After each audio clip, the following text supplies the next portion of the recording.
ce qui me dérange un peu, c'est actuellement on a plutôt un gouvernement qui est pas pro-promotion immobilière, hein, clairement. Si on veut maintenir la croissance, ça va devenir compliqué dans notre modèle économique en France. Et c'est ça qui fait la force des États-Unis, c'est des mecs qui sont prêts à tout pour obtenir des parts de marché, prêts à tout. Et c'est ça que moi j'aime bien, c'est que le rêve américain est permis, pas seulement aux Américains, mais aussi pour les étrangers. Moi j'ai quand même un banquier qui m'a dit « Ah, faites déjà une première opération, vous viendrez nous voir ». Ah oui, mais j'ai besoin de toi pour faire la première. Il y a tout un tissu économique qui découle du logement. Un logement égale 1,8 emplois. C'est énorme. Bonjour à tous, c'est Romain Denielou. On se retrouve aujourd'hui pour vous présenter un ami et puis investisseur et promoteur francophone sur l'île. Je vous présente Alexandre Caligaris avec un S. N'oubliez pas le S, Caligaris. Alexandre, merci de nous rejoindre aujourd'hui. Ça va? Bon, nickel, tout va très bien. Il fait beau aujourd'hui à Lille? Ouais, il fait comme tout, mais bon, on a pas le droit de penser ça. C'est ma première fois à Lille, donc je suis content de faire le déplacement pour tourner cette podcast et que tout le monde puisse apprendre à te connaître. Donc on s'est connus il y a maintenant plus de 6 mois. Depuis qu'on s'est connus, comment ça va? Bon, ça va, nickel, tout va très bien. L'activité se porte bien, donc tant mieux. Très bien. Pour ceux qui ne savent pas, donc Alexandre, aujourd'hui est quelqu'un qui fait plus de 500 logements en France. Une société qu'il a démarrée en 2020. 2020 avec Simon, qui n'est pas présent aujourd'hui. Mon associé. On lui souhaite de bonnes vacances au Japon. Dommage qu'il n'est pas là aujourd'hui. Tu pourrais revenir un petit peu sur ton parcours il y a longtemps, quand t'as grandi, tu viens t'es né à Lille, c'est ça? Oui, je suis né à Lille, j'ai grandi à Lille et pour expliquer rapidement, moi j'ai un master d'urbanisme. Moi, on va dire l'acte de construire, de créer des quartiers, la ville, c'est des choses qui me passionnent depuis l'enfance. Hein. J'ai toujours été attiré par l'architecture, par l'aménagement urbain. Donc j'ai fait différents stages dans des organismes HLM. Et ensuite j'ai été travailler chez différents promoteurs, des promoteurs nationaux et également un promoteur local, ouais, où j'étais en charge des acquisitions foncières. Parce que moi, mon premier métier, c'était acheter du foncier pour faire des opérations immobilières dans la région des Hauts-de-France. D'accord. Chez qui tu travaillais avant? J'ai travaillé pour le groupe Procivis, qui est devenu Tisserand Habitat.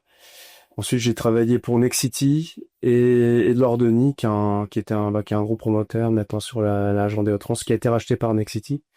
Et j'ai fini ma carrière en tant que salarié chez Promoneuf, qui est un promoteur régional basé pas loin d'ici. Et je faisais principalement des acquisitions foncières pour développer des projets en défestivisation sur la région de Hauts-de-France. Mais de manière concomitante, mon employeur m'avait autorisé de faire quelques lots à bâtir, parce que moi j'étais d'abord... mon premier métier en temps d'indépendance, c'était lotisseur. D'accord. Donc ça veut dire que j'achetais des terrains que je viabilisais. Et c'est comme ça que j'ai lancé ma première activité. Et j'ai continué avec un autre associé, Simon, que tu connais. Ouais. On a créé Lotisseur du Nord en 2020. Et Lotisseur du Nord, au départ, on voulait continuer à faire des lots à bâtir, principalement dans l'ex-bassin minier. Mmh. Donc, pour ceux qui connaissent un peu la région des Hauts-de-France, donc on va dire de Béthune jusqu'à Valenciennes. Et l'idée, c'était de développer des programmes de lots libres aux alentours qui seraient vendus entre 50 et 60 000 euros. Mais ce qui s'est passé, c'est qu'il y a eu le Covid. Et le Covid nous a un peu rebalayé les cartes parce qu'on s'est dit, pendant la crise du Covid, on a vu que le gouvernement a énormément fait tourner la machine à billets, a injecté énormément d'argent dans l'économie réelle. Et on s'est dit, ça c'est pas bon. Parce que quand on injecte de l'argent dans l'économie réelle, il y a de l'inflation. L'inflation, on n'en voudra pas, donc on va augmenter les taux d'intérêt. Et là, avec mon associé, on a été un petit peu visionnaire. On a senti les choses. On se dit, ah, ça c'est pas bon. Si on augmente les taux d'intérêt, ce qui va se passer, c'est que nos clients qui avaient un budget pour acheter un lot à bâtir à 50-60 000 euros, plus une maison, c'est plutôt des budgets entre 150 et 200 000 euros. On se dit, ils vont plus être solvables. Ça va être très compliqué. Alors, sans être dédaigneux, notre clientèle qu'on visait, c'était plutôt la clientèle des gilets jaunes, hein. Des gens qui bossent, qui veulent être propriétaires, qui ne peuvent pas habiter dans les grands centres urbains, mais qui sont obligés d'aller en zone périphérique. Clairement, c'était notre clientèle. Et là, avec mon associé, on s'est dit, punaise, ça va être un peu compliqué à continuer cette activité-là. Alors que mes confrères, tout le monde est encore dans l'euphorie, l'immobilier, ça fonctionne. Et on s'est dit, là, il faut qu'on réfléchisse, il faut qu'on trouve un autre modèle économique. Et on s'est dit, tiens, actuellement, il manque 2,5 millions de logements sociaux en France, dont, si je dis pas de bêtises, 360 000 dans la région des Hauts-de-France. On s'est dit, est-ce qu'on ferait pas du logement social? Donc on est passé du métier de lotisseur au métier de promoteur, mais promoteur spécialisé dans la vente sur plan de logements sociaux. Donc on s'est rapproché de différents bailleurs. Et il y a Groupe Action Logement qui nous a qui nous a laissé la chance de développer une première opération dans le Valenciennois, une opération de maison. Et c'est comme ça on a lancé l'entreprise. Ça, c'était en quelle année, du coup? Ouais, à peu près en 2021. 2021, donc ça fait 4 ans que vous avez lancé le groupe. Aujourd'hui, vous êtes combien? Alors aujourd'hui, on est 12, donc 2 dirigeants avec mon associé, on a 50-50 et 10 salariés. Donc, et puis quand on est passé du métier de lotisseur au métier de promoteur, je me souviens, ma notaire, elle m'a dit, vous allez être capable de devenir promoteur, c'est autre chose que de faire de la voirie et vendre vélo à Bierspet. On lui dit, t'inquiète pas, on va faire, comme tout chef d'entreprise, on s'est doté de bons salariés, on a été chercher des talents. On a eu de l'arrivée d'un directeur de la production, c'est un économiste de la construction qui nous a rejoint, qui a cru au projet de l'entreprise, qui nous a fait confiance, parce qu'au départ, on n'était rien. Et ensuite, on a embauché un responsable travaux, un directeur de travaux, et on a recruté des développeurs fonciers. Et là, on a vraiment bien développé l'entreprise. Donc, on intervient de Dunkerque jusque Berck, et on descend jusque Compiègne, et on va jusque Valenciennes. Donc, on couvre pratiquement toute la région des Hauts-de-France. Et on a également des projets du côté de Compiègne, dans l'Oise. Parce que l'idée, c'est de se rapprocher de la région parisienne. Ouais, et donc, quand tu le parlais, quand tu es venu aux US, moi, ce qui me fascine dans votre business model, c'est que, donc, sur les bailleurs sociaux, c'est eux qui avancent, du coup, la trésorerie, et non vous, sur la construction. Alors, au départ, nous, on doit acheter le terrain. Vous achetez le foncier. Voilà, on achète le terrain. En fonds propres pour financer. Voilà, alors nous, une particularité, on travaille qu'avec nos fonds propres. Ok. Donc, on achète le foncier, on démarre les travaux et on passe la BFA. D'accord. Donc, Vous avez démarré la société avec des capitaux propres en tant qu'associé. On a eu une petite mise de départ. Ça représentait combien par hasard? Là, on avait 300 000 euros au démarrage. Donc 300 000 euros, 150 000 chacun. Voilà, c'est ça. C'était ça. On est parti avec ce petit pécule. On a fait notre premier lotissement qui était assez lucratif. D'accord. Et ça c'était à Carvin, à 20 minutes de Lille. D'accord. J'avais un foncier de 36 parcelles libres de constructeurs et ça a permis de nous lancer. On avait déjà un bon dossier pour amorcer la pompe. Et donc là, par contre, vous avez financé avec une banque, vous aviez déjà le bailleur social? Alors non, là on avait fait des lots à bâtir pour démarrer. D'accord, les lots à bâtir. Et on avait 2 autres opérations aussi. Et en gros, les banques à l'époque, parce que les cartes ont été redistribuées, les banques demandaient 10% d'apport. D'accord. Et avec une condition, il fallait qu'on ait vendu au moins 50% des lots à bâtir pour démarrer les travaux. En pré-vente, quoi. Voilà. D'accord. Donc là, c'était un projet à combien, votre premier projet du coup en 2020, c'est ça? Ouais. C'était un projet qui représentait... Alors, je suis pas très bon en calcul. Comme je suis pas un homme de chiffres, c'est plutôt mon associé qui vient de la finance. En gros, on a vendu 36 parcelles de livres de constructeurs à 70 000 euros pièce. D'accord. Ok. Et donc, vous avez fait votre première plus-value. Voilà. C'est un projet qui a dû durer... Il a été assez rapide parce que c'est une municipalité que je connais bien, où je continue à faire des projets. J'ai déposé le permis, on a mis en pré-commercialisation les lots et c'est parti comme des petits pas. Parce que c'est une ville qui a beaucoup d'atouts, on est sur des lots pas chers, 70 000 euros, on a une vingtaine de minutes de Lille en voiture, et c'est une ville qui a toutes les commodités. Et il y avait un peu une euphorie, les lots à bâtir, ça marchait relativement bien avant la crise du Covid et également l'augmentation des coûts de construction. Il y a aussi, ça je l'ai pas dit, mais il y a eu l'augmentation des taux d'intérêt. Et également les coûts de construction il y a eu une inflation, donc les coûts de construction ont pris à peu près 30%. Oui. Et à titre de comparaison, une brique ça valait 40 centimes, maintenant une brique ça vaut 1 euro, 1,20 € pièce. Comme il y a une région où on aime bien la brique, bon c'est pour donner quelques chiffres. Ouais, ça a doublé, ça a triplé. Ouais, ça a vachement augmenté. Ouais. Mais même déjà à l'époque, le produit. Donc entre 2020 et 2025, là tu dis que ça a triplé le prix de la brique. Ouais. À peu près les chiffres, l'indice du coût de la construction, on parle d'entre 2020 et 2024, une hausse d'environ 30% des coûts de construction. Ouais, minimum. Ouais. Et à voir les tarifs, ce qui va se passer. Intéressant. Donc ça, c'était le premier projet. Et donc derrière, comment vous êtes passé du coup sur des lotissements à des projets à bâtir? On s'est dit, tiens, il y a une niche à prendre, c'est la VFA sociale, donc on s'est rapproché des organismes HLM, et on les a démarchés pour leur rendre des produits clés en main, Comment t'as eu l'idée? T'as quelqu'un qui t'a dit Bah, il y avait déjà quelques promoteurs qui faisaient ça, mais c'était un petit peu de niche parce qu'aujourd'hui, alors que je te parle, tous les grands promoteurs nationaux se dirigent vers ce modèle Oui. économique. Pourquoi du coup? Bah, parce que c'est des lots qui sont prévendus, donc c'est intéressant. Ouais. En gros, le de vendre à la découpe, plusieurs lots, c'est assez fastidieux. Il faut un service commercial, il faut un suivi.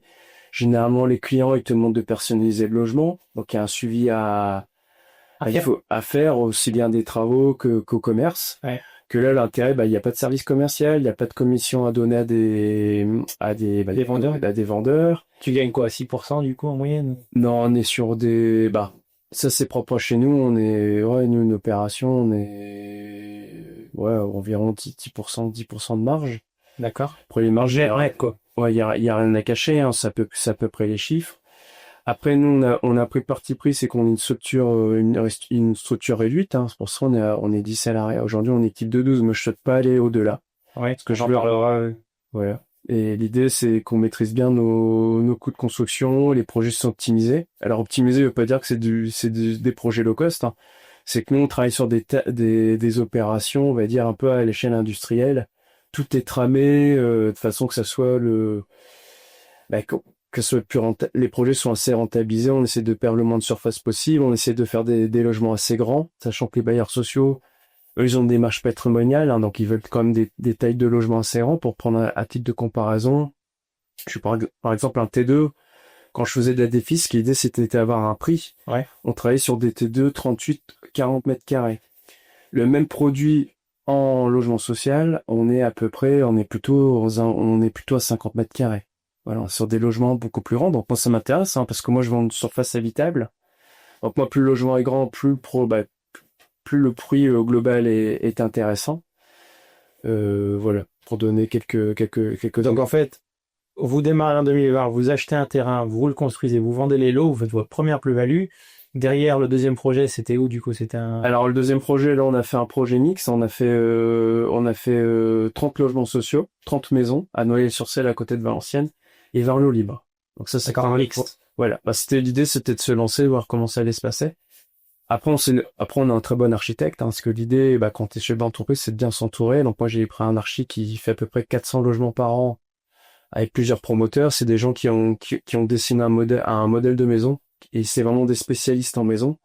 Plus moi j'ai eu la chance, c'est qu'ils nous ont fait confiance, on a signé un contrat, mais en gros ils m'ont pas embêté pour le paiement. Ils t'ont laissé la trésor. Voilà, ils m'ont dit à l'archi qui est Maxime Delassus. Moi, il m'a dit, Alexandre, développe ta boîte, on verra plus tard pour être payé. Donc, il m'a fait confiance. Mon maître d'œuvre, c'est pareil, mon géomètre, c'est pareil. Ils m'ont fait confiance. Et c'est des gens que j'ai travaillé pendant 10 ans en tant que salarié et j'ai jamais eu de soucis. Ils savaient déjà ta qualité à Voilà. .com et Voilà, ils nous ont fait confiance et ça a permis de lancer une première opération. D'accord. Et après, c'est un pari qui a gagné parce que ces mêmes personnes aujourd'hui, ils continuent à m'accompagner sur une grosse partie de mes projets. Donc aujourd'hui, il y a un retour d'investissement. Aujourd'hui, je pense que par rapport à l'équipe de départ que j'ai eue de maître d'œuvre, aujourd'hui, je pense qu'on est on est parmi leurs meilleurs clients. D'accord. Parce qu'on a vraiment développé l'entreprise. Et donc là, vous aviez continué en 2022, 2023, 2024, maintenant 2025. Donc aujourd'hui, en 2025, vous faites 500 logements par an. Voilà, on est vraiment, et là, par contre, on fait pratiquement plus de lots à bâtir, on fait que de la BFA sociale. Donc, on fait aussi bien d'une opération d'une vingtaine de logements à des projets de 100, 150 logements, mais 100% vente en bloc, en vente sociale. Vente en bloc, vente sociale, c'est vous qui payez la construction? Ah oui, on achète le terrain, on construit avec nos deniers, mais il y a un appel de fonds parce que la vente en état futur d'achèvement est très encadrée en France. C'est qu'au fur et à mesure des travaux, on fait un appel de fonds auprès du bailleur qui nous paye à l'avancement du chantier. Voilà, mais c'est pas vous qui avancez la trésorerie pour la construction. Voilà, il y a une amorce qui est faite au départ et après, il y a un fonds de roulement qui se fait. Moi, je trouve ça génial. Vous avez déjà l'acheteur. Ouais, c'est ça tout l'intérêt. C'est l'intérêt, en fait. Vous avez l'acheteur, vous avez des appels d'offres pour comprendre avec qui vous voulez travailler.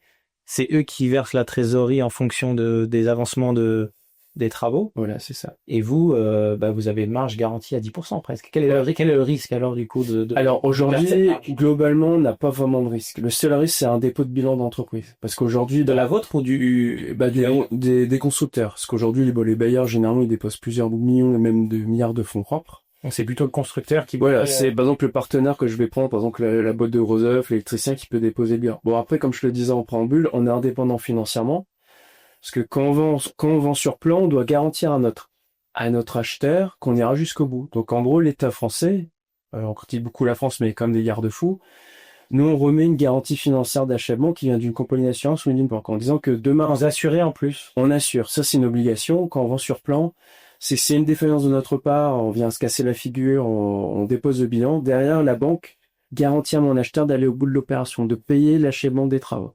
De payer l'achèvement des travaux. Et ça, c'est une assurance qui est payée par qui? Alors, c'est nous qui le payons. C'est nous qui le remettons au bailleur social. Et ça vous coûte combien à peu près sur un projet en moyenne, une assurance comme ça? C'est sur tous les projets inclus à l'année ou c'est par projet? Alors, comme je te disais, mon associé, c'est un financier, il a négocié un contrat cadre. D'accord. Et ce qui a été incroyable dans cette aventure humaine avec mon associé, c'est que nous, on n'avait jamais construit. On n'a jamais fait de promotion immobilière. Non. Et il y a des garants qui nous ont suivis. Moi, je pense par exemple au CIC, qui est une grosse banque en France, qui nous a fait confiance pour lancer notre opération, qui nous a remis une GFA, garantie financière d'achat. Et qu'est-ce qui a fait au départ, tu penses qu'ils vous ont suivi? Est-ce que c'était vos dossiers qui étaient solides? Ou votre track record en tant qu'homme? Les banques, c'est une question d'homme. Hein. Moi, je vois, ils nous ont fait confiance. Hein. Mon associé venait de la finance. Ouais. Alors, jamais mis de banane. Hein. Lui, c'était un ancien DAF. Voilà, il était DAF, il a travaillé dans la grande distribution, il a travaillé chez un promoteur. Ouais. Donc c'est quelqu'un qui dispose vraiment une expertise hein, et c'est ça qui est intéressant dans notre association. Moi je suis un pur produit de la promotion immobilière. Moi je ne sais faire que ça. À l'acquisition, je crois qu'on se ressemble un petit peu. Voilà, pour acheter, ouais, c'était même marrant parce qu'on a beaucoup de similitudes. Acheter le foncier, monter le permis de construire, ça c'est des choses que je maîtrise.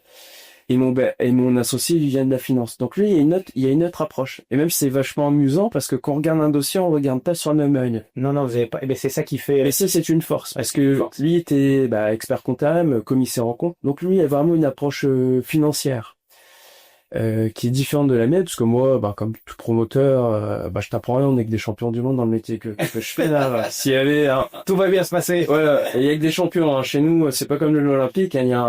Il y a un troisième, un deuxième, un premier. Non, chez nous, chez les promoteurs, il y a des gens. Quand tu discutes avec un promoteur, on fait tous des affaires, on est tous incroyables, on est tous des beaux gosses. Et c'est un métier qui est comme ça. On gagne tous beaucoup d'argent.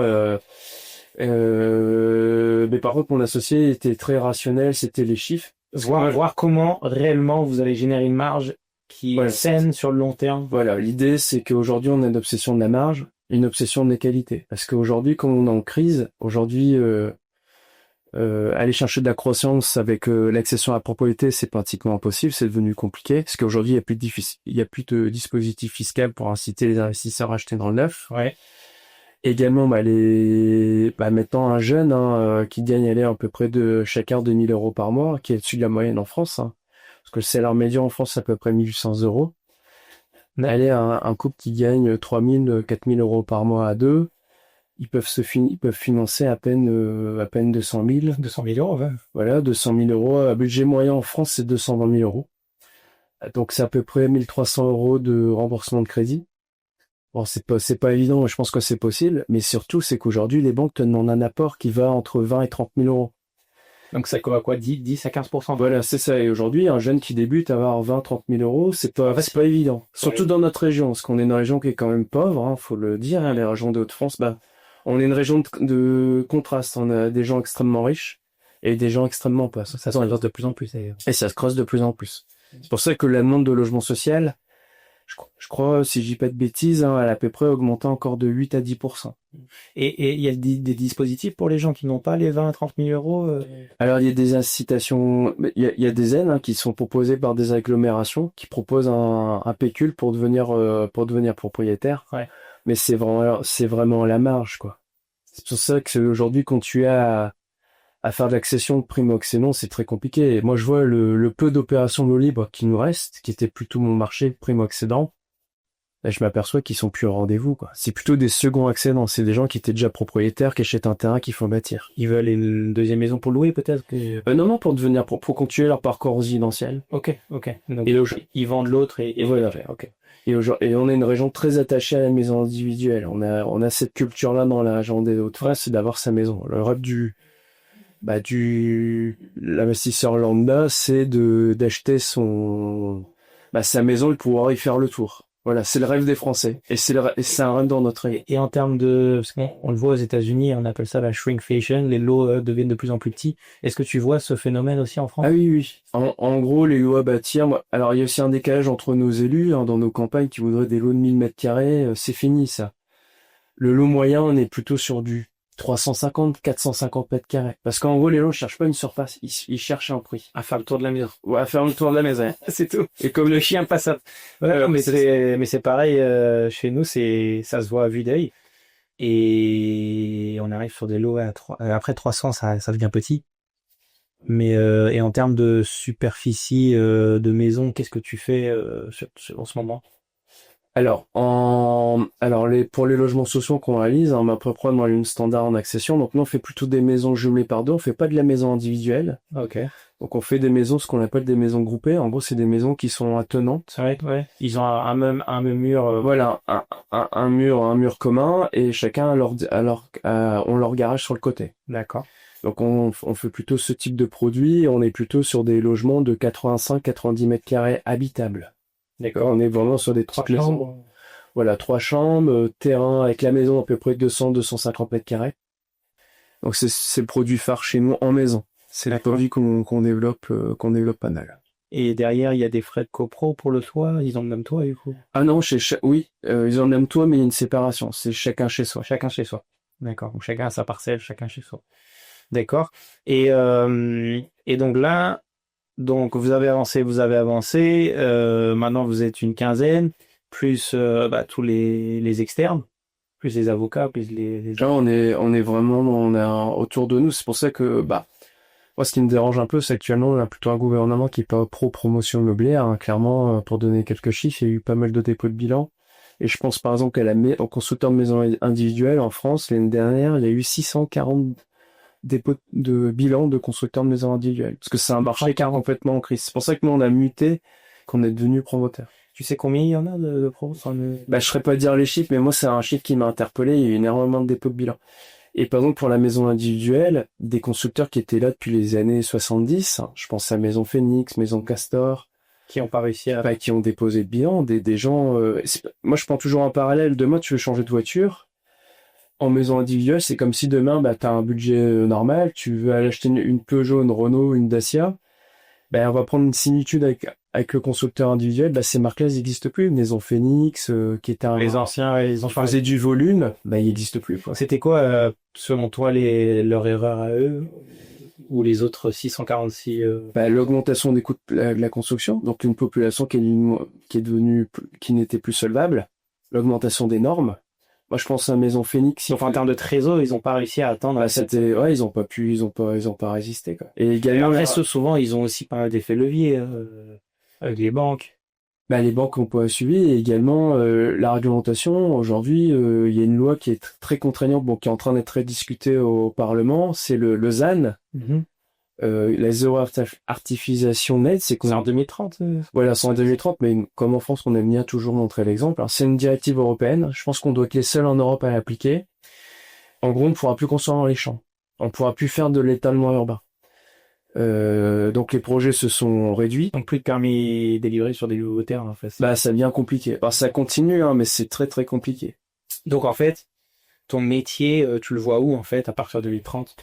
Ça va devenir compliqué parce qu'on nous demande de travailler sur des friches. Donc, on retraite des friches industrielles parce qu'on en a pas mal dans la région. Donc, on fait du recyclage urbain, c'est-à-dire on identifie des friches, des anciennes usines, des garages, des choses comme ça, pour y faire du logement. Du résidentiel. Du résidentiel, mais bon, des friches, il n'y en a pas à pléthore. Ouais. Et également, culturellement, dans notre région, faire des friches, donc c'est très coûteux, donc on est obligé de faire du vertical, donc faire des immeubles. Allez, haut, quoi. Mais le problème, c'est que nos élus ont des difficultés à accepter des immeubles. Surtout qu'on est dans une région plutôt de maison. Et également la clientèle, d'aller dans du collectif, c'est pas évident. Et comme je disais, des friches, on n'a pas tant que ça. Donc je pense que ça va se tarir. Et également, je pense que le législateur, il y a une volonté de réduire les acteurs, qu'il y ait de moins en moins de promoteurs. Pourquoi d'ailleurs? Je pense que c'est un souhait. Je pense que on est Dans l'élitisme. on est dans le dogme, hein. Il y a eu un rapport, hein, c'est vrai que c'est devenu la règle de la défis, toutes ces choses-là. Il y a un rapport qui est sorti, alors je ne saurais pas citer ce rapport-là, mais je sais que notre président de la Fédération des promoteurs constructeurs, donc Pascal Boulanger, on avait fait part, c'est qu'il y a un clivage en Europe. Les pays du Nord, où on a plutôt des locataires, sont plutôt riches, ils ont un pouvoir d'achat élevé, et plutôt les pays du Sud, où les gens sont plutôt propriétaires, ils ont un pouvoir d'achat Plus faible. plus faible. Et il y a une volonté, Macron, le chef de l'État, l'a dit, hein, il veut que le logement soit réalisé plutôt par des institutionnels, donc les bailleurs sociaux, et plus les promoteurs. Donc il y a l'arrêt de la défisque, donc ça a vraiment mis à mal la production de logements. Il y a moins en moins de dépôts de permis de construire les chiffres sont catastrophiques, hein. Ça baisse, ça baisse. Voilà. Nous, on a tiré notre épingle du jeu parce qu'on était un peu visionnaires. On a vu tout ça arriver. Et moi, je me souviens, des fois, j'étais invité à des cocktails, parce que bon, ça, c'est mondain, à la promotion immobilière. Et moi, je voyais mes confrères qui étaient encore fixés en disant, l'État nous lâchera pas, c'est pas possible. Et de toute façon, ça n'arrivera pas. Et aujourd'hui, il y a eu l'arrêt du Pinel, l'arrêt de la défisque. Et ça a vraiment mis à mal les promoteurs. Et aujourd'hui, moi, mon modèle économique de faire de l'IFA social, c'est comme plus compliqué de vendre à 2200 hors taxe que de vendre des logements à 5000 euros. C'est pas le même savoir-faire. Moi, je ne sais pas faire ce type de produit. Donc, c'est pour ça que moi, en interne, j'ai toute une équipe, j'ai un économiste de la construction. Tout est regardé, au centime près, même nos appels d'offres, hein. Moi, je sais que j'ai une boîte de gros œuvres qui a fait un petit peu la grimace. Il dit, oh, tu te rends compte, j'ai raté le marché pour 20 000 euros, mais moi, 20 000 euros à l'échelle de nos projets, c'est beaucoup. Ouais. Mais parle-moi un petit peu pour que les gens comprennent. Donc, on comprend, hein, à 2030, il y a beaucoup de portes qui vont se fermer, mais vous, sachant que vous restez à taille humaine, toi, ton travail aujourd'hui avec les élus, est-ce que tu pourrais expliquer comment tu tires ton épingle du jeu avec les élus pour obtenir ces permis de construction? Alors, il y a du relationnel. Ouais. Ça, c'est important, hein, et également... Tu sources le foncier en premier. Alors, oui. Tu vas d'abord les voir. Alors, il y a différentes écoles pour trouver le foncier. Alors, nous, on a plutôt pris l'école qui est... nous, on est proactif. C'est on étudie les PLU, les plans locaux d'urbanisme des communes.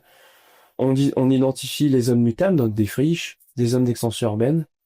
Donc, on va voir les propriétaires, on signe le foncier, et ensuite, on va voir la collectivité. Donc là, quand tu signes, c'est quel type de contrat? Quels sont les termes?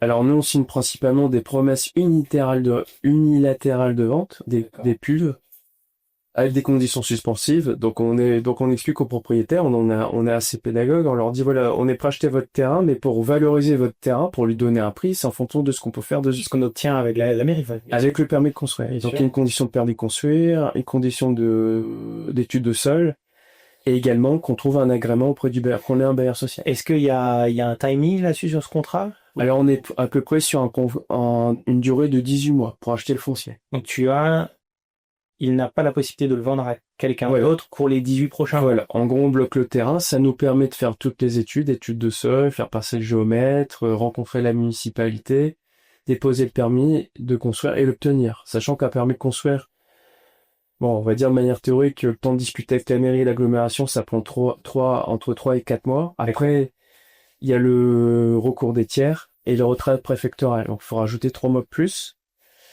Voilà, donc ça prend à peu près, on va dire 4 plus 3, plus 3, donc si c'est 8, 9, 10, 11, il y a peut-être presque un an. Presque un an pour obtenir les autorisations d'urbanisme. D'accord, et après tu as 8 mois en plus, t'as 6 mois en plus. Voilà, pour que ça faire l'appel d'offres, obtenir notre garantie financière d'achèvement et qu'on puisse passer l'acte avec le bailleur social.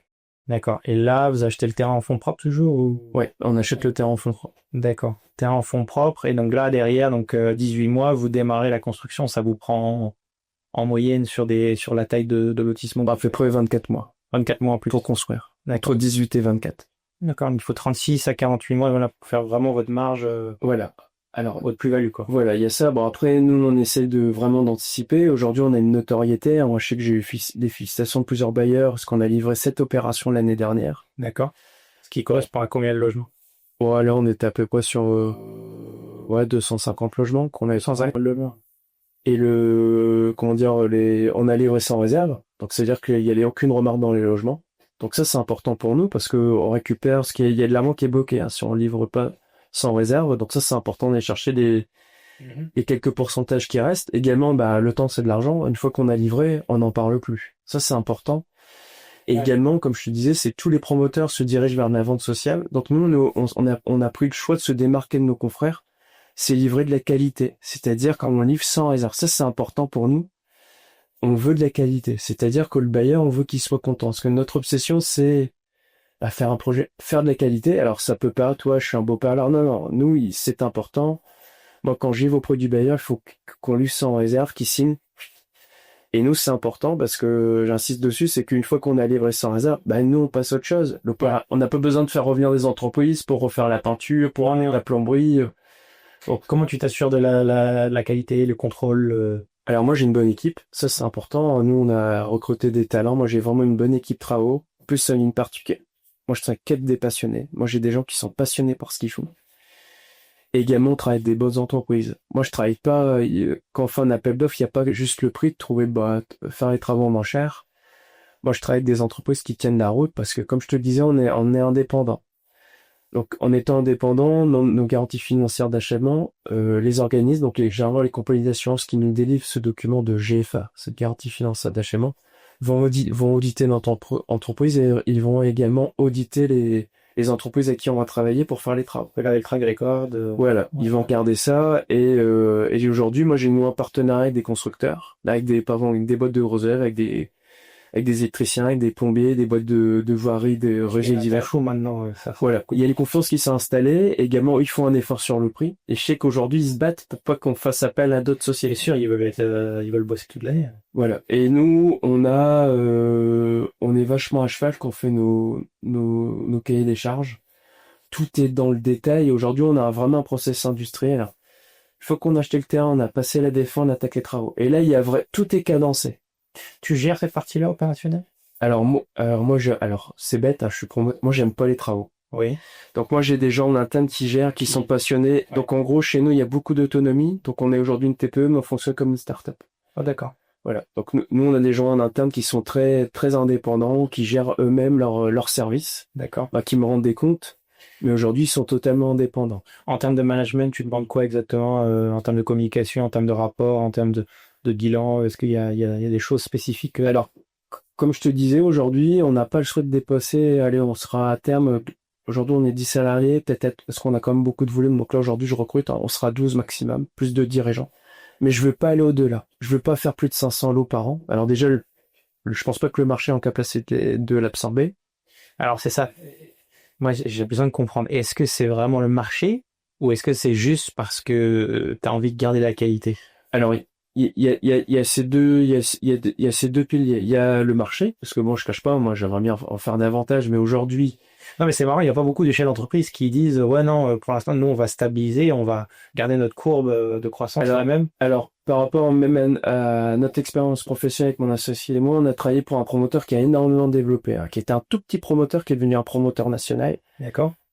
Il a engrangé des affaires. Mais derrière, ça suivait pas, c'était une catastrophe. D'accord. Donc toi, tu veux vraiment garder une bonne marge sur un bon chiffre. Voilà. Nous, et aujourd'hui, on a énormément de fonciers qu'on a signés. On va déposer le permis de construire. Et aujourd'hui, on va arbitrer. Aujourd'hui, on va avoir le choix d'urbain. C'est que moi, les dossiers qui ont pas qui a pas une rentabilité excellente, même excellente, parce que en dessous d'un certain seuil, on n'engage pas l'opération. C'est quoi ce seuil? C'est 10% comme tu disais ou... Ouais, 10-12%. Et moi, en dessous, j'y vais pas parce que moi, je veux pas prendre de risques. Et comme je le disais, il y a deux curseurs dans notre métier.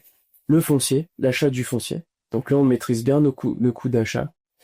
Et également le coût de la construction. Bien sûr. Et moi, je veux pas travailler des entreprises qui vont me faire des prix. Alors, nous, on est sur l'île. Faire venir des grosses œuvres. Alors, je veux pas être dans la caricature, mais des grosses œuvres, on fait travailler plutôt de la main-d'œuvre étrangère pour tirer les prix. Moi, c'est pas mon souhait. Moi, je vais continuer à garder la qualité. Moi, je vais être fier de ce qu'on fait. Ouais. Tu sais, moi j'ai encore eu les félicitations de différents bailleurs. Moi je pense la SIA qui dépend de la Caisse d'épargne, qui est présent dans notre région, le groupe Action Logement, qui nous ont félicités parce qu'on a livré des opérations de bonne qualité. Et aujourd'hui les bailleurs deviennent sélectifs parce que aujourd'hui ils sont tellement sollicités qu'ils veulent travailler avec les meilleurs. C'est eux qui ont l'argent. Donc, Et c'est eux qui ont l'argent. non, mais c'est bien. Ça veut dire que déjà, les meilleures affaires, c'est ça que tu fais pas. Donc, C'est important. si vous avez compris votre rythme de croisière et votre marge à aller chercher, et que vous avez un track record sur les 10 prochaines années où il y a 500 logements, c'est clean, c'est net, c'est quali, bah, franchement, personne n'ira rien vous reprocher. Et on souhaite la proximité. Parce que le problème, c'est quand tu commences à grossir, c'est qu'il faut créer des strates intermédiaires. Ouais, il y a plus de management. Des chefs, des sous-chefs, l'usine à gaz. Et nous, c'est pas notre souhait. Moi, je continue à faire mes rendez-vous avec les élus. Ça, c'est important. Toi, c'est vraiment parce que, parlons un peu de toi. Toi, ce qui te fait kiffer, comme on dit, dans le métier, c'est d'aller sur place, voir les élus.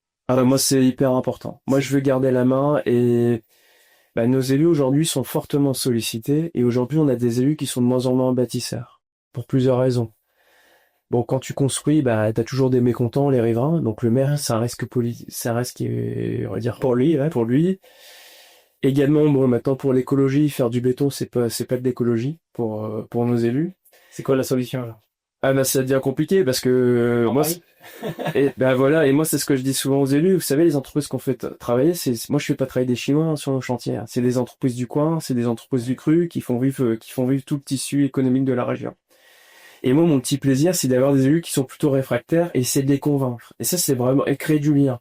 Donc rentrons un petit peu dans cette conversation, parce que c'est une conversation, c'est pas une négociation. Quelles sont les anecdotes, les plus, les moins, les avantages, les inconvénients de parler? Quelles sont tes techniques?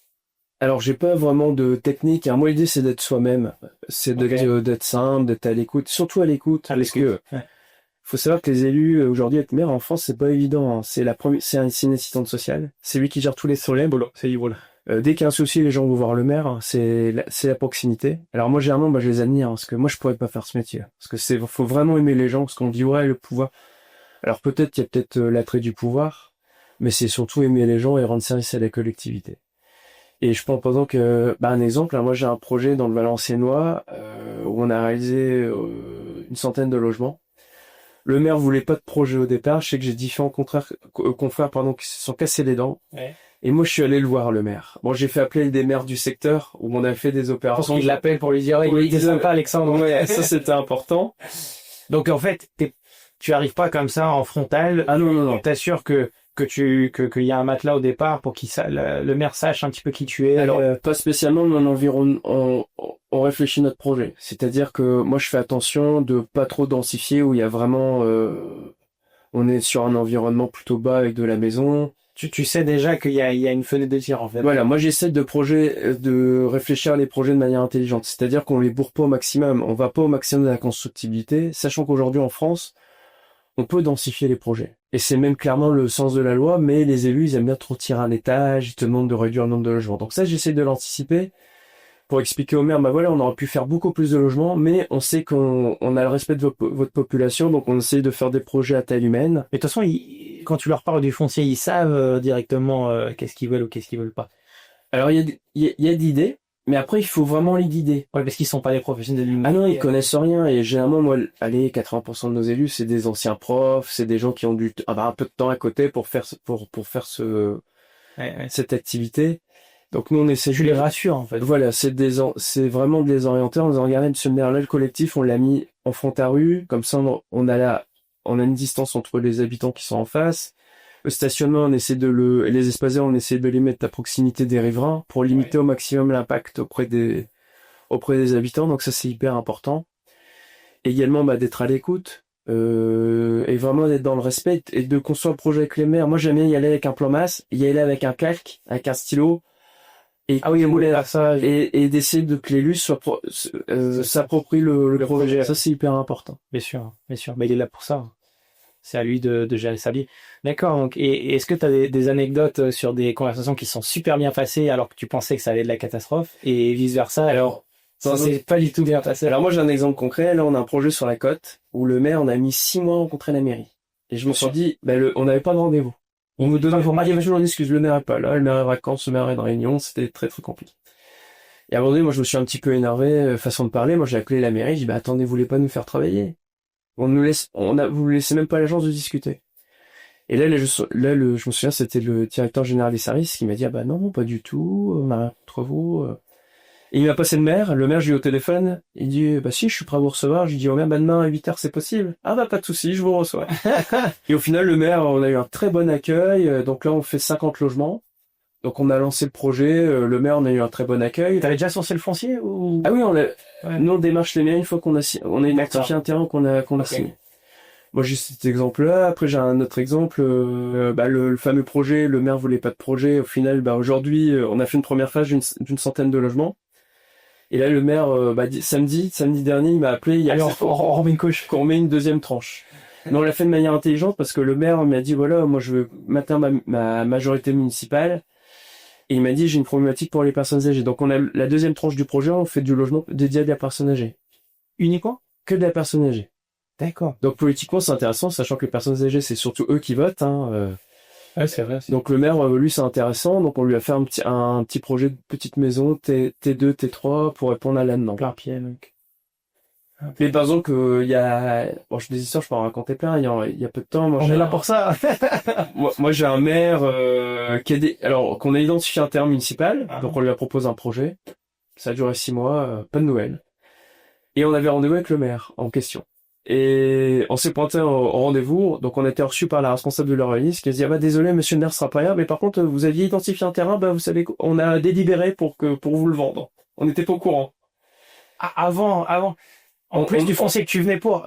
On avait un autre projet et là le maire nous a délibéré sur notre terrain. Ouais. Ça c'est incroyable. Ouais. Le projet il nous intéressait, donc c'était plutôt une bonne nouvelle.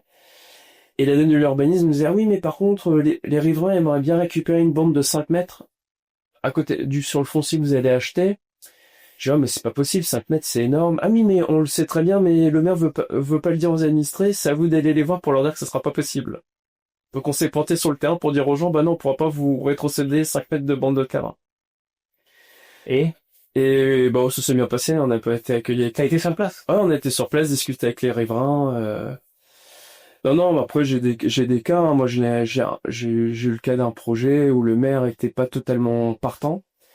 Et on l'a emmené voir des opérations qu'on avait réalisées. Le maire nous a donné notre accord. Donc là, pareil, on fait une 50aine de logements. D'accord.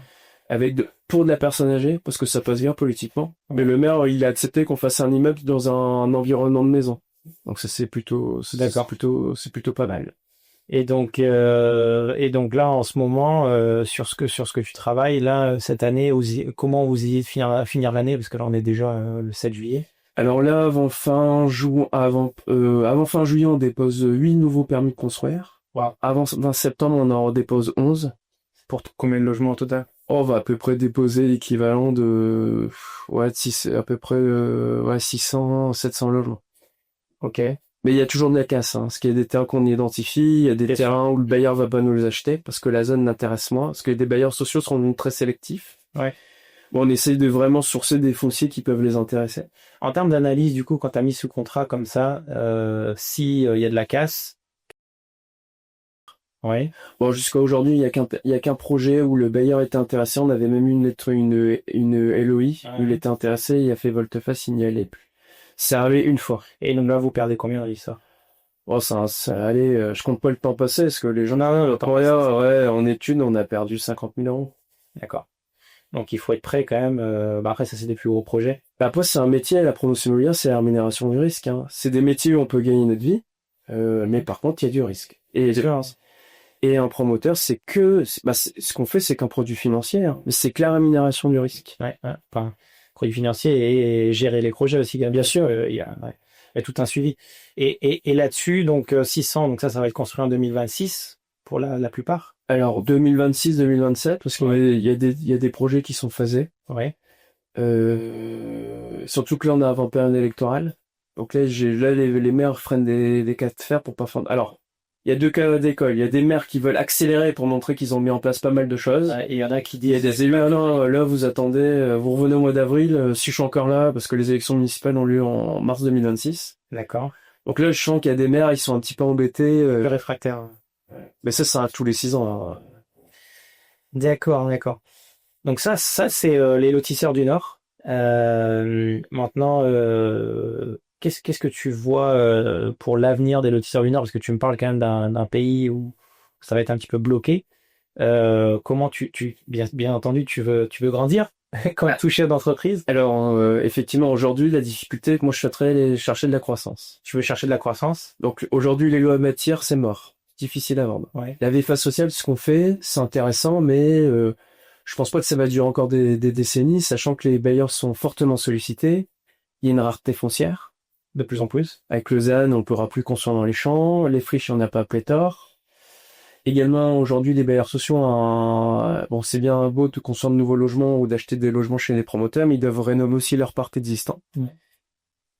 L'accession à la propriété, c'est compliqué, sachant qu'il y a peu de dispositifs fiscaux pour inciter à investir. Donc aujourd'hui, avec mon association, on se dit, bah, si on veut maintenir la croissance, ça va devenir compliqué dans notre modèle économique en France. D'accord. Donc on s'est dit, bah tiens, est-ce qu'on n'irait pas voir ce qui se passe ailleurs? Donc on a fait un peu de recherche. On a regardé pour investir en Asie, par exemple. D'accord. Donc on avait l'idée de plutôt investir sur des retails, acheter des petits hôtels, par exemple en Thaïlande. Moi, je sais qu'on est retourné au mois de janvier. Bon, là, c'était focus Asie, mais Thaïlande. Voilà, c'était la Thaïlande, parce qu'il y a un marché, Bali aussi, parce que, bon, on va dire, avec un investissement à peu près d'1 million d'euros, tu peux déjà acheter un petit hôtel, un petit truc sympa pour développer. Donc on avait regardé ça. Donc au mois de janvier, on est parti en Asie. D'accord. C'était cette année. C'était cette année, mais on était à Singapour, on est parti au Vietnam, au Laos, au Cambodge, voir un petit peu ce qu'il y avait à faire. Mais on s'est rendu compte que la législation, c'était pas évident. Également, bah, c'est pas notre culture. Ouais, c'est Donc, différent. c'est différent. Ensuite, on a... T'as rien acheté là-bas? On n'a rien acheté. Bon, on y retourne au mois de janvier. Vous avez des contacts francophones là-bas? On a quelques contacts, il y a même des gens spécialisés pour accompagner les chaînes d'entreprise français pour des investisseurs à l'étranger. D'accord, un petit peu ce que je fais aux US. Voilà. Ouais, ok. Pareil. Et c'est aussi des lotisseurs constructeurs ou c'est plutôt des C'est l'hôtellerie. agents immobiliers? Non. Ouais, ah oui, pardon, oui, c'est des agents immobiliers qui proposent des programmes, soit de l'ancien, acheter un hôtel qui fonctionne déjà. D'accord. Donc là, c'est de l'invest. C'est vraiment de perso, quoi. Voilà, c'est que du perso. Après, on est parti au Maroc, parce après, c'est une question d'homme, hein, les affaires. On avait un contact qui faisait un peu de promotion immobilière au Maroc. D'accord. Que c'est un pays qui se développe énormément. Ouais. Énormément, c'est incroyable. Moi, je suis allé à Marrakech, ça construit partout. Il y a la Coupe du Monde qui arrive. Coupe du Monde, il y a des événements mondiaux. Également, ils ont un roi plutôt intelligent, qui a plutôt une vision des choses que... Mais ils traitent le foncier un petit peu comme en France, parce que je pense que les lois... Alors, ils ont le code napoléonien comme en France. D'accord. Et tout le droit au Maroc est calqué sur la France. Voilà, donc... Bon, après, il y a des particularités, confort, voilà, connaître. Il y a du à côté, voilà. C'est spécial, hein, c'est coutume là-bas. Il n'y a pas de problème chez eux. Où ça, ouais, au Maroc, à Marrakech. À Marrakech, d'accord. Alors, l'intérêt de Marrakech, c'est qu'on est 8e destination, ville plus touristique au monde. Il y a un roi qui est intelligent là-bas. En gros, il y avait des concitoyens. Mais ces concitoyens sont devenus pour lui, je pense, des consommateurs. Oui. Donc je sais qu'il a investi, là, l'État marocain a investi 10 milliards d'euros pour construire le TGV. Oui. Je sais qu'il y a pas mal de décrets qui se sont mis en place pour booster l'hôtellerie. Oui. Il y a une volonté de construire. Il y a une volonté, clairement, le Maroc, il veut se développer, quoi. Ils ont vachement axé sur le tourisme. Également l'industrie, tout ce qui est le textile, tout ça, ça marche plutôt bien. Donc il y a vraiment une volonté politique de développer. Donc vous avez fait quoi du coup?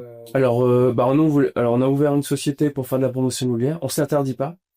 Mais je cache pas, moi je suis un peu échaudé des us et coutumes là-bas. C'est particulier. Ouais, c'est notre culture. C'est notre culture, que je respecte, il n'y a pas de sujet, mais il faut connaître. Mm-hmm.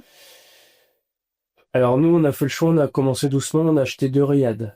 Donc un riad, c'est des sortes de, pour prendre un comparatif, c'est des sortes de maisons de maître. Des petites villas. Ouais, c'est des petites villas dans la Médina, donc avec le cachet de l'ancien. Donc là, on a acheté un premier riad, on peut héberger 14 personnes. Donc on a embauché du personnel. Donc on a du court terme, quoi. C'est pour du vol à Airbnb, du court terme.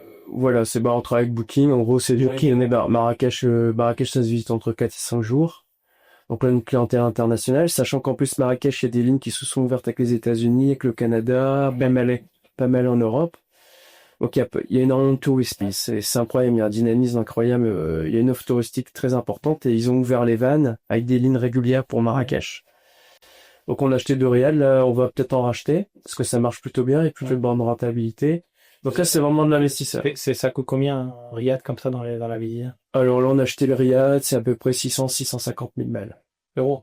Euros, voilà. 650 000 Voilà, euros. produit fini, quelque chose de très qualitatif. Avec la réno.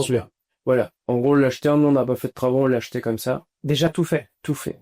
Donc, on la met en service, on a une conciergerie, on a du personnel sur place. Et vous allez chercher quoi en termes de renta là-dessus? Voilà, c'est de la renta à 20%.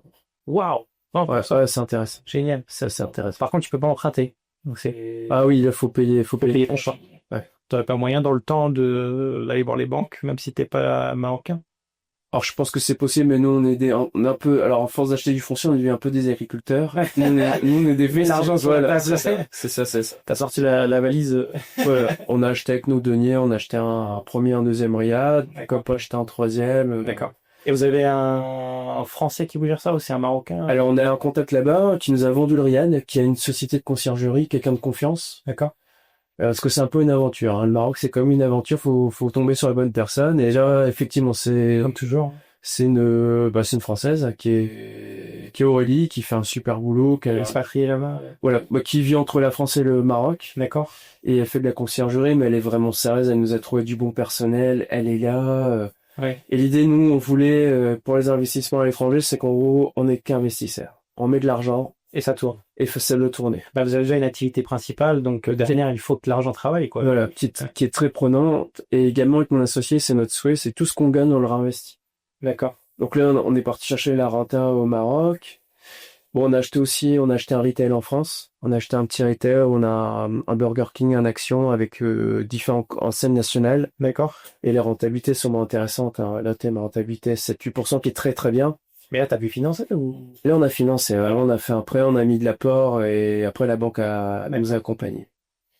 Donc là, vous avez acheté le foncier, construit le Burger King. Ah, mais pas. Là, on a acheté un investisseur qui nous a vendu en VFA. D'accord. Qui nous a vendu sur plan le retail. D'accord, on lui a acheté. Mais par contre, il nous a trouvé des enseignes avec des beaux. C'est lui qui a trouvé les enseignes, du coup. Ah oui, on a acheté le projet clairement.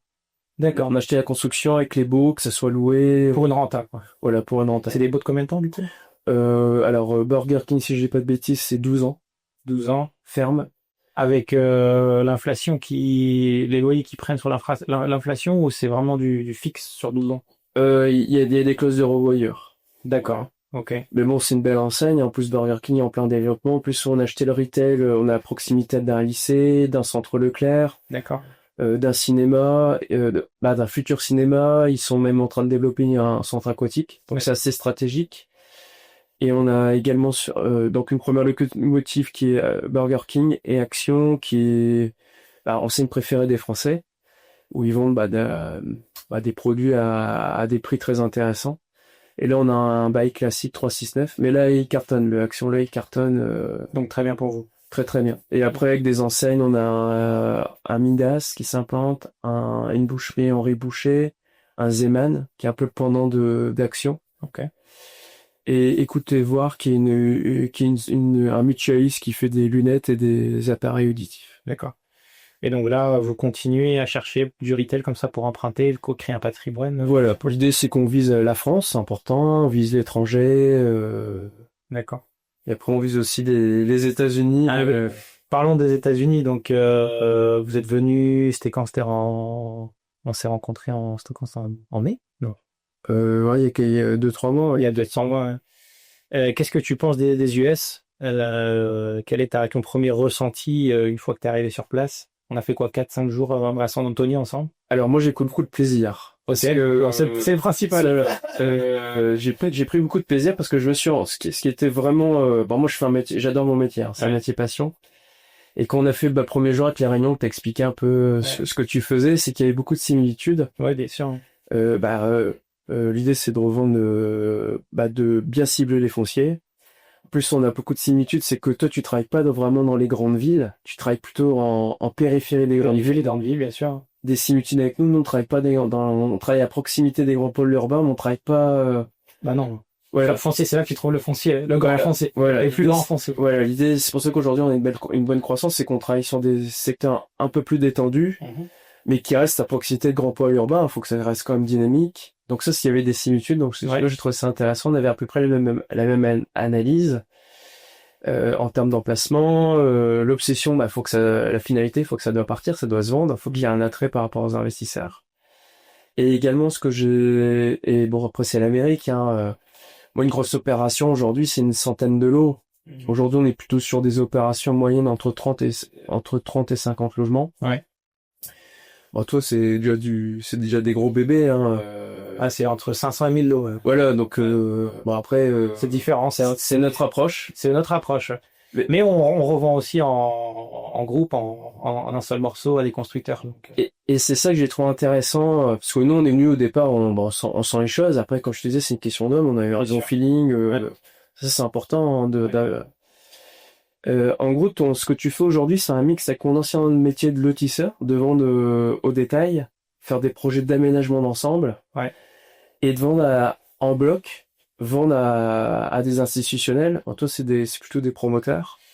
C'est des promoteurs, et puis derrière, ils sont nationaux ou régionaux, ça dépend, mais sur tout ce qui est plus de 500 maisons, ça va être souvent des nationaux. Et toi, l'idée, c'est de vendre le package, c'est de vendre la sûr. Et nous, on a la même approche parce que moi, je vends pas à des particuliers, moi, je vends à des institutionnels. Donc, j'ai trouvé beaucoup de similitudes. Ouais, je pense que tu gagnes un temps fou et tu dois te creuser la tête un peu moins. Parce qu'imagine, tu devais mettre un pôle de vente, après faire le marketing, recevoir 1000 personnes pour qu'ils signent et les financements. Bien sûr. Et moi, ce que j'ai trouvé vraiment intéressant, c'est que tu as vous êtes des sortes de super apporteurs d'affaires pour les promoteurs. Oui. C'est-à-dire que, il y a le package, c'est que il y a le gros travail du foncier qui est fait en amont. Le sourcing, hein. Il y a toutes les autorisations d'urbanisme qui sont obtenues. Et l'idée, après, vous revendez le bébé. Ouais. Mais vous le faites vraiment à l'échelle industrielle, quoi. Parce qu'aujourd'hui, en France, j'ai des gens qui font ça, qui identifient des projets, qui montent le projet, mais qui ne le réalisent pas, qui le revendent à un tiers. Et j'ai trouvé ça vraiment intéressant. Et également le dynamisme sur les zones où géographiques tu t'es implanté. Nous, on avait été au Texas et en Floride. Ouais. Bon, c'est des secteurs qui sont hyper dynamiques. Pour l'instant, c'est très pro-développement. Après, en Floride, on voit quand même beaucoup moins d'opportunités qu'il y a 5-6 ans, quand on a démarré. Du fait après, il y a beaucoup de marécages au milieu, mais sur la côte, après, beaucoup de constructeurs, développeurs achètent tout ce qui bouge. Donc, c'est un peu plus compliqué en amont de la chaîne de trouver des opportunités. Alors, le foncier au Texas, c'est vrai qu'il y a tellement d'espace et en plus, c'est plat en termes de topo. Donc, derrière, après, si t'étudies bien le PLU, normalement, tu sais à peu près en amont la densité que tu peux obtenir. C'est un peu comme vous, c'est juste que c'est d'autres surfaces. Alors, moi, j'ai été étonné, c'est la superficie, parce que c'est énorme. Après, on va dire les idées de lotissement en état meublé vient des États-Unis, parce que nous, c'est quelque chose qui a été importé après, dans les années 60 en France. Bon, aujourd'hui, qui est décrié, qui est fortement décrié. Mais moi, ce qui m'a stupéfait, j'ai eu l'impression qu'il y a beaucoup moins de normes. Également, il y a des normes, mais en tout cas, il y a des processus en face pour arriver au permis de construire. Bah oui, moi j'ai senti que vous, c'est cadré, mais tu respectes la réglementation, il n'y a pas de sujet. Ouais, t'as beaucoup moins de... C'est pas une histoire d'aller voir le maire, essayer de négocier avec lui, voir s'il s'est levé à gauche ou à droite de son lit. Là, c'est ça qui m'a fait sourire, c'est que vous, c'était un peu plus binaire, quoi. C'est-à-dire que tu respectes la réglementation, tu vois, il n'y a pas le sujet à partir du moment où t'as le zoning et que t'as la densité qui est définie. T'as pas cette loi ZAN en 2030 qui va t'empêcher de construire. Il y a Balzan et également une particularité aussi en France, c'est qu'on a des règles d'urbanisme qui sont plutôt bien faites, qui nous demandent de densifier les projets. Mais aujourd'hui, tu dois passer parce que moi, c'est ce que j'ai coutume à dire, même propriétaire terrien, c'est qu'on a 3 dans l'histoire. Il y a un acheteur, qui est le promoteur, il y a un vendeur, propriétaire foncier, mais il y a un troisième interlocuteur qui te donne tes droits à construire, qui est le maire, qui te délivre ton permis de construire. Ah, bien sûr. Et aujourd'hui, 80% de nos documents d'urbanisme, on les respecte pas, parce qu'on peut pas aller au maximum de la densité. Les élus te demandent de réduire le nombre de logements. Moi, j'ai jamais... c'est très rare qu'un maire te dise ajouter un étage, ajouter des logements. On a plutôt tendance à aller à la baisse. Bien sûr. Et c'est vraiment Bah, c'est le palabre, hein. Comme tu le disais, moi j'ai des élus, bah, je pense à un élu que je connais bien, avec qui je travaille depuis très longtemps, que j'apprécie, hein. Ouais, Et je vois la manière qu'il va me dire bonjour, je sais que si le rendez-vous va bien se passer ou mal se passer. ouais. Mais c'est un peu le fait du prince. C'est pas rationnel. Le politique en France a beaucoup, beaucoup de pouvoir. Mais pour toi, c'est ce qui fait que tu arrives à tirer ton épingle du jeu et avoir un business qui a une carte à jouer, en fait. Parce que du coup, tu sais comment aborder ces rendez-vous. Oui. Versus un mec lambda qui a vu une vidéo sur YouTube. C'est pas facile d'arriver comme ça à parler à un maire. Ah non, non, et alors, bon, déjà, moi, c'est mon gagne-pain. Donc, quand t'es entrepreneur, même des fois, j'ai des discussions avec mon associé, il dit, ah, c'est vrai, ils feront pas autant que nous, mais c'est normal, nous, c'est... Non, déjà s'ils font 80%, ouais, Voilà, c'est ça. Ben, après, quand c'est ton gagne-pain, c'est toutes tes tripes, bah, t'es chef d'entreprise, on est investi dans ce qu'on fait, on a envie que ça marche, hein. Ouais. Bon, après, en étant passionné, et moi, j'y vais avec mon couteau, hein. On est pirates, allez à la bord. Bah, pas des pirates, c'est pas de la bonne, des corsaires. Nous, on débarque, faut y aller, quoi. Donc, on y va avec conviction, et ça se sent, il faut avoir l'envie de faire les choses, quoi. Et aux US, donc, qu'est-ce que tu vois pour le développement? Bah, moi, j'ai l'impression, qu'il y a moins de contraintes. Oui, ça, c'est sûr. Bah, Pour l'instant, on pourra changer dans le futur, mais ah oui, après, après, c'est des métiers qui sont cycliques, mais moi, j'ai senti qu'il y avait une appétence pro-business, qu'il y a une volonté de faire. J'ai senti que les vannes sont ouvertes. Ici, en France, bah, de toute façon, que ce soit l'immobilier ou dans d'autres secteurs d'activité, bah, il y a un frein. De toute façon, on prend de la décroissance. Alors moi, je suis pas un grand économiste, mais quand on fait de la décroissance, c'est la destruction de l'emploi. ouais, non. Moi, des fois, j'ai eu le cas avec dans une mairie où j'avais un élu elle souriait, la dame, elle était VP à l'urbanisme dans une agglomération. Ah oui, c'est vrai, pour nous, c'est de plus en plus compliqué, on pourrait faire moins de projets. Ouais, mais elle se rend compte que derrière, il y a de l'emploi. Et elle qui est impactée directement. Bah oui, on va moins développer nos communes. Et également, il y a tout un tissu économique qui découle du logement. Ouais. Un logement égale 1,8 emploi. Ouais. C'est énorme. C'est énorme. C'est énorme. Après, je pense qu'il y a un juste milieu parce que c'est vrai qu'aux US, c'est pro-développement, je pense un petit peu à outrance. Je pense qu'il y aura un petit revers de la médaille. Faut pas faire tout et n'importe quoi. L'environnement, c'est important. Faut être vertueux. Ouais, exactement. Maintenant, je pense qu'il y a une course, à l'IA à gagner. Il y a une course, surtout tous les data centers qui sont en train de se créer, qui vont créer énormément d'emplois. Là, on parle seulement de l'IA digitale, mais on va parler maintenant de tous les humanoïdes. Enfin, moi, je vois beaucoup d'hardware qui vont être construits avec la base IA.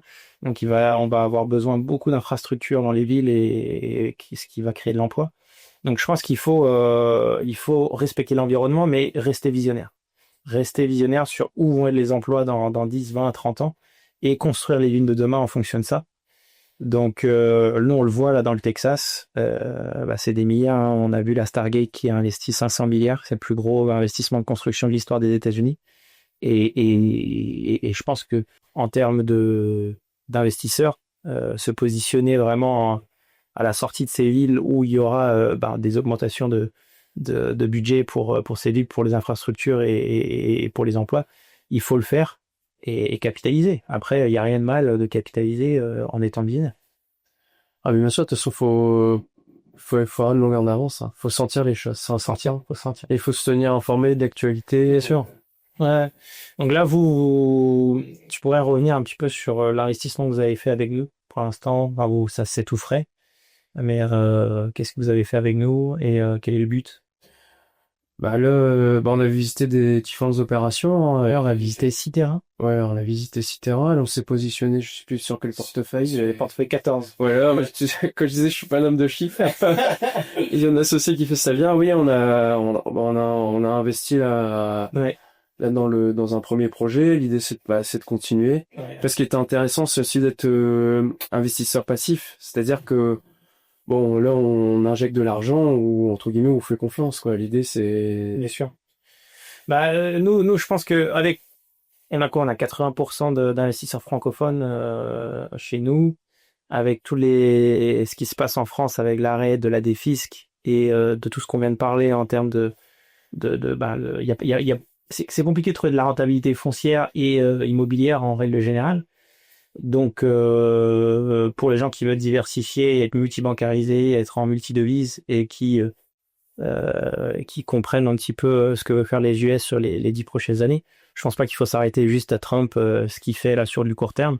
Je pense qu'il faut regarder bien plus au-delà un petit peu sur ce qui va être créé aux États-Unis pour rester la première puissance mondiale. Ah oui, puis même, c'est culturel, hein. De toute façon, c'est un code d'entrepreneur, ils ont ça dans le sang. De toute façon, c'est que nous, bon, ça devient quand même compliqué, hein. Et moi, je vois pas, actuellement, on fait pas c'est qu'un avis personnel, on fait pas les bonnes réformes, donc prochaine présidentielle, ceux qui bossent, ils vont encore être taxés davantage, hein. Donc, et les entreprises. Ouais, il faut aller chercher l'argent où il y en a. Après, plus je fais des allers-retours avec la France et les US, plus je me dis que c'est vraiment compliqué pour la France de rivaliser. Pourquoi? Parce que on a cette culture aux États-Unis. Alors, vraiment, ça fait 10 ans que je suis là-bas. Je le vois. Les VC et tous les capitaux qui sont en capital risque pour développer des boîtes, ils sont prêts à attendre des années et des années pour voir un retour sur investissement. Donc, dès qu'il y a une idée qui est bonne, qui est grandiose, eh bien, elle est financée à perte sur des années et des années. Et je pense pas qu'on est capable de le faire en France parce que c'est pas la culture. Et je le vois avec Uber qui est toujours dans le négatif. Je le vois avec ChatGPT. On l'a vu avec Amazon pendant 10 ans. On l'a vu avec Facebook. C'est des boîtes qui étaient négatives sur leur PNL et leur bilan pendant des années. Et c'est ça qui fait la force des États-Unis. C'est des mecs qui sont prêts à tout pour obtenir des parts de marché. Prêts à tout. Après, bien évidemment, il y a des choses à améliorer sur l'environnement, sur comment le business est géré, outre les US. Mais en tout cas, là-dessus, ça crée des emplois aux US. Et c'est ça que moi j'aime bien, c'est que le rêve américain est permis, pas seulement aux Américains, mais aussi pour les étrangers. Et je rebondis, hein, par rapport aux banques. Moi, je sais que quand on s'est lancé, on avait fait un petit peu la tournée des banques. Moi, j'ai quand même un banquier qui m'a dit, faites déjà une première opération, vous viendrez nous voir. Ah oui, mais j'ai besoin de temps pour faire la première. La première, on n'y arrivera jamais, quoi. Mais ça, on me l'a dit clairement, sans état d'âme, quoi. Qui c'est qui t'a fait confiance de la CIC? Ouais, honnêtement, c'est une très, bon, je suis pas là pour faire leur pub, mais c'est vraiment une très bonne banque. Ils sont à l'écoute. Ils ont la culture de, l'entrepreneuriat. Ils ont la culture du risque. Ils ont la culture d'accompagner les chefs d'entreprise. Et c'est vraiment pour moi, c'est une très très bonne banque. Et après, c'est une question de personne, parce qu'en faisant t'es tombé sur le bon. Voilà. C'est une question de personne. Des fois, t'as le pendant ailleurs, On mettra ton conseiller dans la bio. Ah, mais malheureusement, il est parti, hein, parce que c'est un bon élément, mais si attends, je bosse, je ramène plein de contrats, donc là, il se met à son compte. Ah, d'accord. Regarde, le gars, il se met à son compte sur d'autres, pendant de la banque, hein, pour, accompagner les investisseurs des choses. Félicitations, ami. Non, c'est question de personne et Il faut entreprendre plus. Ouais. Mais c'est pas facile, hein, d'entreprendre, parce que il y a beaucoup de commentateurs, mais il y a pas beaucoup de gens qui vont jouer sur le terrain, hein. Ah non, j'ai partagé une vidéo ce matin de Bernard Tapie qui, tu sais, quand il parle aux journalistes, qui lui dit non, mais de toute manière, vous ne faites rien, vous faites que commenter, vous avez fait que commenter toute vos vies, pendant que nous, on passe à l'action. Donc forcément, des fois, il y a des pots cassés. Ah oui, mais prendre des risques, hein. Voilà, il faut pouvoir se lever le matin, il faut pouvoir payer les salaires, il faut pouvoir se regarder dans un miroir et se dire, on va travailler dur. Et mais c'est aussi c'est ce qui fait aussi la beauté de l'entrepreneuriat, c'est de pouvoir pivoter, c'est de pouvoir faire des erreurs, de pas avoir peur en fait de faire des erreurs. Je pense que cette culture là de notre nouvelle génération, on a toujours trop peur de faire des risques, de prendre des risques et de faire des erreurs. Mais il y a un shift quand même. Il y a un shift. Je pense que maintenant avec tous les outils digitaux et puisqu'on a accès à beaucoup plus d'informations qu'il n'y avait pas avant. Moi, je pense à mon père qui était un super entrepreneur. Il n'avait pas le 10e des informations que moi j'ai pu avoir en fait avec les réseaux, YouTube, les cours qui se faisaient. Je sais que c'est on décrit beaucoup les gens qui vendent des courses, mais des cours d'académie, de ça. Moi, j'ai acheté beaucoup de cours pour démarrer. Tu vois, demain, si toi tu fais un cours, moi je vends pas cours, mais si demain j'avais quelqu'un qui me vendait un cours pour devenir promoteur ou lotisseur, je l'achèterais tout de suite en France. Parce que il faut apprendre des meilleurs, quoi. Non, il faut se lancer. Moi, j'étais malheureux en tant que salarié, parce que j'ai toujours été un électron libre, j'ai toujours. Tes anciens boss devaient te dire, mais qu'est-ce que tu fais là à gauche là? C'est quoi ça dans ton coin de l'écran? Moi, je remercie mon dernier employeur qui était quelqu'un de bien. Bon, il m'avait autorisé de faire un petit peu de l'eau à bâtir, il m'avait autorisé de faire 20 lots libres par an à côté. Tu bossais pour lui et à côté. Et je faisais à côté, mais bon, à un moment donné, généralement quand tu crées une entreprise, le but c'est de faire de la croissance, hein. Je peux pas te dire allez. Et il m'a licencié. Et il a dit quoi? Il m'a dit, quand il m'a remis la lettre, parce qu'il y a un entretien préalable, il m'a dit, vous savez, je sais. Vous allez voir, vous allez me remercier dans quelques années. Je vais vous lancer. à 100%, je vais vous lancer. Vous lancez dans le Pensez à bain. moi. Ouais. Et je suis, j'ai dit, bah, attendez, monsieur Crétel, on peut pas le faire tout de suite, on fait le pas. Bah, allez, il met dehors, on n'en parle plus. Ah non, mais vous verrez, pensez à moi, il y a une législation, il y a des choses à respecter. On va se revoir pour en discuter, mais je vais vous lancer. Et je le remercie parce qu'aujourd'hui, je suis épanoui, j'aime ce que je fais. Ouais. Le fait d'emmener une équipe, tu vois, aujourd'hui j'ai 10 salariés, bah, c'est le plaisir d'avoir un câble, de manager des gens, de prendre des risques, de faire des projets, c'est hyper Bien sûr. enrichissant, quoi. Bien sûr. Et la personne que tu étais il y a 5-10 ans comparée à la personne d'aujourd'hui, est-ce que tu as changé ton style de vie? Est-ce que tu fais des choses extra boulot comme ça pour redonner un petit peu ou qu'est-ce que un Alors petit peu moi, sur toi ouais, moi j'ai une autre, comment dire, j'ai une autre analyse. Avant j'étais un tout feu tout flamme, mais bon, faut prendre du recul. Ouais. Il y a aussi une chose, c'est important, c'est l'écoute. Faut savoir écouter. Ouais. Faut, faut se poser, de réfléchir, voilà, bah, devenir sage entre guillemets. Donc tu penses que tu as gagné en sagesse là sur t'as quel âge aujourd'hui? 40 ans. 40 ans. T'entreprends depuis quoi 10 ans? Bah, ma première boîte que j'ai eue, 26 ans, tu l'as eu. ouais, 26 ans. Moi, j'ai commencé, j'ai acheté un terrain en Fontarrue, un agriculteur. Je lui dis, je t'achète un petit peu plus cher le terrain, mais il m'a fait un crédit à terme. C'est qu'au fur et à mesure un crédit vendeur, je lui ai payé son terrain. Donc, j'ai fait un premier, j'ai refait un deuxième, un troisième, un quatrième. C'est ça qui t'a lancé Voilà, ça m'a permis de faire un petit bas de laine pour investir. un bas de laine, ça veut dire quoi ça? D'avoir des économies de côté. Un bas de laine, ça c'est Ouais. l'expression du Nord? Ouais, oh, je sais pas si c'est du Nord, mais Un matelas, on dit ouais. un pécule. Un petit pécule et ça m'a permis d'avancer. Et après, bah, c'est une question de rencontre, hein. Bien sûr, on parle des États-Unis, l'effet que c'est un groupe francophone et des rencontres, tu vois. On a eu un bon feeling, on a discuté, même avec André, ouais. Le directeur financier, si on t'a dit, Tiens, ouais, bien sûr. on a eu un super contact. C'est important de sentir les gens, d'avoir la même vision des choses. Parce que bon, c'est bien beau de mettre de l'argent, c'est facile. Bah, c'est facile, c'est une façon de parler, mais il faut croire au projet de l'entreprise, Bien sûr. faut faire confiance avec qui on va investir. Il y a tellement de choses sur le marché. Ah oui, parce que nous, on est souvent démarchés pour des investissements, des choses comme ça. Tu fais pas de capital risque, tu fais que de l'immobilier, j'ai l'impression. Tu veux vraiment. Ouais, c'est notre métier. C'est votre métier. Voilà. On fait pas la bourse, des choses comme ça non plus, on fait pas. Non. Donc quand vous revenez aux US alors? Bah, je sais pas. Alors, moi, je suis un passionné des États-Unis, je te l'avais dit, hein, depuis que je suis étudiant. Et ton anglais alors? Alors, j'ai pris des cours d'anglais, Ok, parce que je crois tellement au projet d'entreprise, j'ai pris des cours d'anglais. Voilà, j'ai une alerte parce que j'ai un examen la semaine prochaine, et apparemment, je vais pas souvent sur l'application. Sur Duolingo? Alors, j'ai ça, et j'ai Wall Street English. Je me suis payé une formation. Il va falloir, parce que si tu reviens. Ouais, et puis même de pas parler anglais, moi, je trouve que c'est un gros handicap, hein. C'est un gros handicap quand tu voyages. Moi, je parlais pas anglais avant de partir aux US. Tu gères bien. Bah, maintenant, ça fait 10 ans, mais au départ, j'étais vraiment un des derniers de la classe en langue. Mais c'est vrai que l'anglais t'ouvre des portes partout dans le monde. Donc, ouais, non, c'est sûr que si tu peux monter en gamme là-dessus, c'est top parce que ça te permettra de revenir et de rentrer plus dans les détails. Non, puis on a fait des belles rencontres. Je me souviens qu'on avait ton équipe là, qui avait expliqué, je sais pas comment il s'appelait, le monsieur, Le José, ouais, français, l'urbaniste. voilà, L'urbaniste. qui est un peu le pendant d'un de mes salariés. Alors ça m'a fait sourire. Ouais. Et qu'on a été voir les constructeurs là de maisons. Quel plaisir que j'ai eu. Qu'est-ce que ça veut... Moi, je comprenais rien là. Par contre, mais Je vois l'énergie, quoi. sur l'anglais, mais tu vois, je me souviens, ils étaient enthousiastes là, du projet. Ouais. Non, c'était super, c'était intéressant, pas. Ouais, non, mais là, vous étiez le dernier investisseur sur le portefeuille 14. Là, on vient de finir l'analyse hydraulique, donc on va passer sur l'achat, là, D'accord. finalement. Et bon, j'aurais aimé le faire le mois dernier, mais bon, de toute façon, on est sous contrat jusqu'en septembre. Et pouvoir acheter ce foncier. Et puis derrière, il y a ces étapes de 12 mois à peu près, comme ici, hein, il y a 12 mois à peu près de permis, d'entitlement, on appelle ça. Et derrière, après, c'est pour revendre, clairement. Donc, non, on a hâte de voir un petit peu comment le marché va se développer, surtout au Texas, parce que c'est là qu'on met beaucoup d'énergie et de focus. Il y a du foncier à acheter. Après, ce qui est intéressant au niveau du sourcing, ça on n'en a pas parlé, c'est le sourcing, on peut, nous, on fait du marketing de volume. On envoie peut-être 5 à 10 000 offres par mois. Et ce qui est bien, c'est que c'est beaucoup de gens en fait qui ont du foncier de famille comme ça.